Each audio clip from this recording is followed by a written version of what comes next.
Good evening. It's Saturday, March the 15th, and I'm Erin Hudson. And my name is Jason Bunn Parsons. I'm an autistic self-advocate. And my friend Erin is with me in order to help me do these videos because I have a lot easier time speaking to somebody rather than to this computer screen. And so, anyways, I was diagnosed with autism at the age of 40, which is very common for people of my generation. And due to time restrictions, I'm not going to go into a big long explanation as far as all that. You can go to the website aacphoenix.com. That's Autism Ambassadors Corps, and basically it's a one-man army. But anyways, the idea is to be a coalition of autistics and neurotypicals who seek to bring the entire autistic community together in constructive dialogue in order that all sides can obtain mutual understanding and admiration for each other. And, sounds like a lofty goal. You would think that everybody would be on board with that, but you'd be wrong, as far as autistics being given an opportunity to share in accordance to what they have to contribute. That is something that does not happen in the autism community, with maybe one or two exceptions, Temple Grandin, and maybe one or two others. But for the most part, the autistic community has far more to share with the autism community at large and society at large than they're given an opportunity to do. And so one of the things that a number of autistics have done is become autistic self-advocates, and one of the organizations that's heavily involved with this is the Autism Self-Advocacy Network, which is led by Ari Neiman. And I was involved with the Arizona chapter because of me wanting to bring all sides in, including those that I have disagreements with, and I do have disagreements with Ari on a few issues, but nevertheless, I did my best to build bridges with anybody who was willing to build bridges with me. And for all those who might criticize Ari Neiman for his positions, the thing is, at least I was allowed to go to their meetings and share my viewpoints. This is something that Ari's critics have never allowed any of us autistics to be able to do. And so, in any case, one of the major issues that ASAN has is with Autism Speaks. That's their number one nemesis, and so they do these protest walks every year, and so the first year that the group was established, they sent out a press release, and all the media outlets' response was, well, there's all these organizations that want to protest this, protest that. There's simply not enough time for all of them. And it's like, well, okay, they make time to do stories about celebrities making a train wreck of their lives. They make time for political pundits to make the exact same statements that the previous 10 pundits already made. And so, it's like, I think, that they could probably squeeze out, a little bit of time for somebody to discuss something else. And then there's the whole thing of, equal access. If you give a Republican 2 minutes, then you give a Democrat 2 minutes. This is considered fair. Unless you're talking about the autism community, in which the only people that get interviewed on the issues facing the autistic community, the autism community at large, are the non-autistics. Whereas the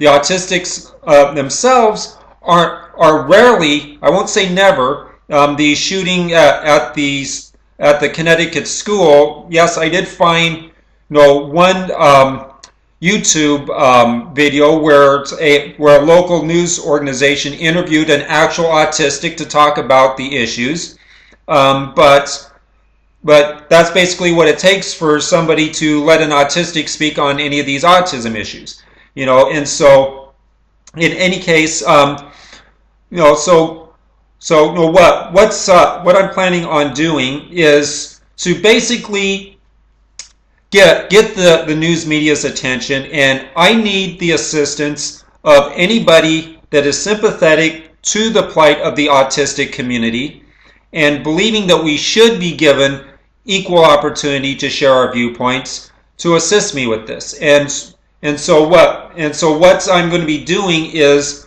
on Saturday, March 30th, the last Saturday of March, and of course, Autism Awareness Month starts in April, and so I am going to be going in setting up in front of every single one of these television stations, and I'm needing to have people come and join me to show that yes, you actually support the right of autistics to exercise their First Amendment right of free speech, and that they should be given an opportunity to express their viewpoints on the various issues.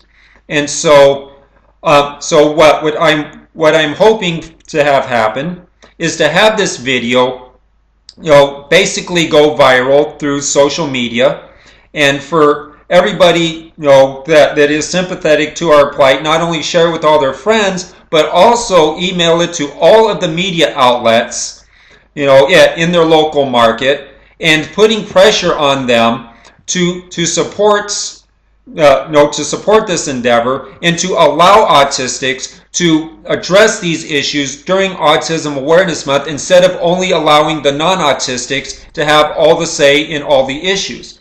Okay, and so basically, and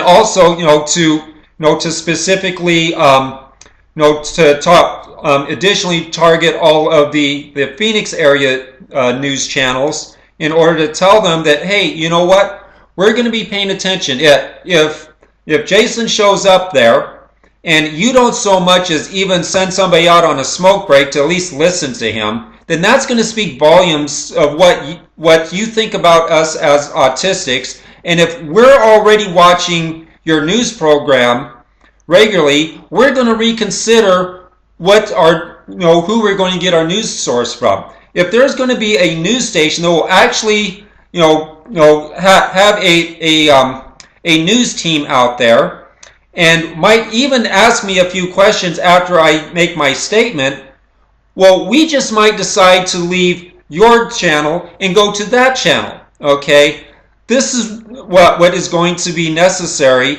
for the news media to wake up, because that's what it's all about. It's all about ratings, and if they alienate a large segment of the population, their ratings are going to go down.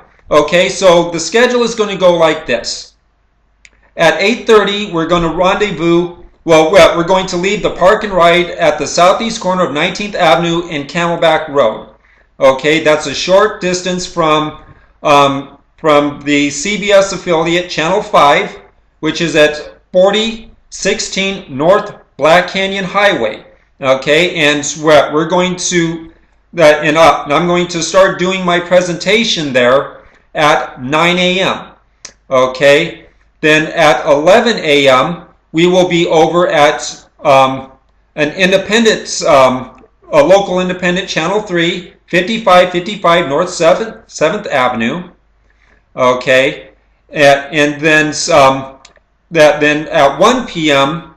we're going to start hitting the last three networks an hour apart, because they're all bunched closely together. The ABC affiliate, Channel 15, which is at 515 North 44th Street, that'll be at 1 p.m. The NBC affiliate, Channel 12, which is at 200 East Van Buren Street, at 2 p.m. And then the Fox affiliate, Channel 10, which is at 511 West Adams, at 3 p.m. Okay, and so I'm going to be showing up there, and I'm going to be addressing specific issues, particularly in the area of employment, and the fact that I've been unemployed since since I was diagnosed 4 years ago, and And basically, I now know what I need to know in order to find the right job. The problem is, nobody will believe me. Why? Because, okay, they look at my material. Well, where's your source from? Show us the internet site that we can verify this. Well, the thing is, you can't verify it on the internet sites because basically, like I said, these major autism organizations, they don't listen to us. And all I can say is, hey, you know what?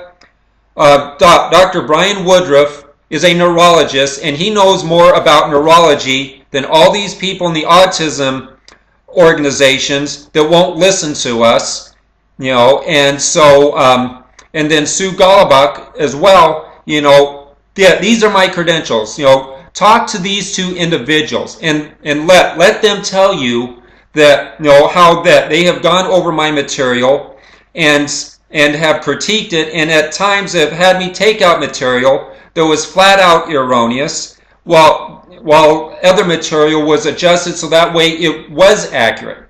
Okay, so that they'll tell you that I am a good student, that I take the time to get my facts straight. The fact that none of these autism organizations are interested in listening to these facts that I've helped develop, is not my fault, and I should not be punished for it. But one thing for sure, I will never be able to get employed in a job that I can keep to the day I retire until somebody gives me the benefit of the doubt and gives me the opportunity, to be able to get a job. And not only for me, but for other autistics as well, because I took this same material over to one of these vocational trade schools. And once again, well, can you give us a website that validates this? Well, no, I can't. Okay, so they won't even allow me to volunteer in order to, to work with any autistic students that might come their way. So another thing I want to do is, if you're in the Phoenix area, to contact me at autismambassadors@yahoo.com. Okay, and we can set up a time in order to talk and about what these issues are, and then you and I can go to these various schools that would have a vocation that you're wanting to study, and then basically as your advisor, we could then work with them, and they can see that, oh, I am actually competent. I actually do understand what these employment issues are, and I really do know what the solutions are.